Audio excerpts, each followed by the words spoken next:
தமிழ்நாட்டுல எல்லாமே சேஞ்ச் ஆயிடுச்சு. உங்க நகையையும் சேஞ்ச் பண்ணுங்க. உங்க பழைய நகைக்கு கிராமுக்கு 150 ரூபாய் கூடுதலா வாங்கி புது நகை எடுத்துக்கோங்க. அதே கம்மி சேதாரம் தான் உங்க லலிதால மட்டும்தான்.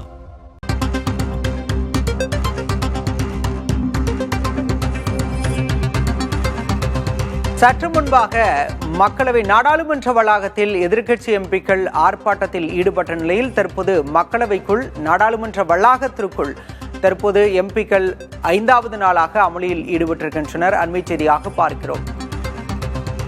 நாடாளுமன்ற மக்களவைக்குள் 5வது நாளாக எதிர்க்கட்சி எம்பிக்கள் கடும் அமளியில் ஈடுபட்டிருக்கின்றனர்.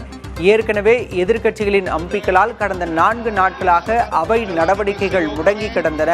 இந்த நிலையில் தற்போது மத்திய கல்வி அமைச்சர் தர்மேந்திர பிரதானை பதவி விலக வலியுறுத்தி நாடாளுமன்ற மக்களவையில் எதிர்க்கட்சி எம்பிக்கள் அமளியில் ஈடுபட்டிருக்கின்றனர். मुद्दों को उठाने वाला सदन होता है। मेरा आपसे आग्रह है कि आप सहयोग करेंगे। सदन नहीं चलाना चाहते, सदन की कार्रवाई आज 12 बजे तक के लिए स्थगित की जाती है।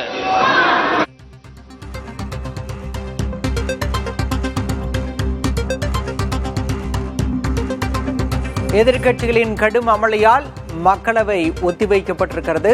சபாநாயகர் ஓம் பிர்லாவை முற்றுகையிட்டு எதிர்க்கட்சி எம்பிக்கள் அமளியில் ஈடுபட்ட நிலையில் தற்போது அவை நடவடிக்கைகளை ஒத்திவைத்திருக்கிறார் சபாநாயகர் ஓம் பிர்லா.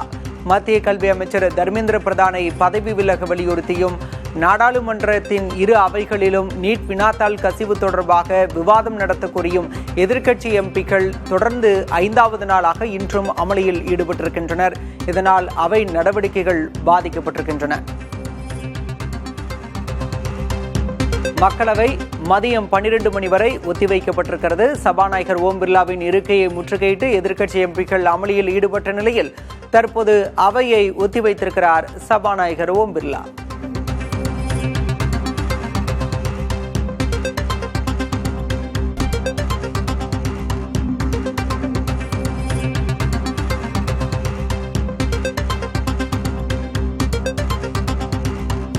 தமிழ்நாட்டுல எல்லாமே சேஞ்ச் ஆயிடுச்சு. உங்க நகையையும் சேஞ்ச் பண்ணுங்க. உங்க பழைய நகைக்கு கிராமுக்கு 150 ரூபாய் கூடுதலா வாங்கி புது நகை எடுத்துக்கோங்க. அதே கம்மி சேதாரம் தான் உங்க லலிதால மட்டும்தான்.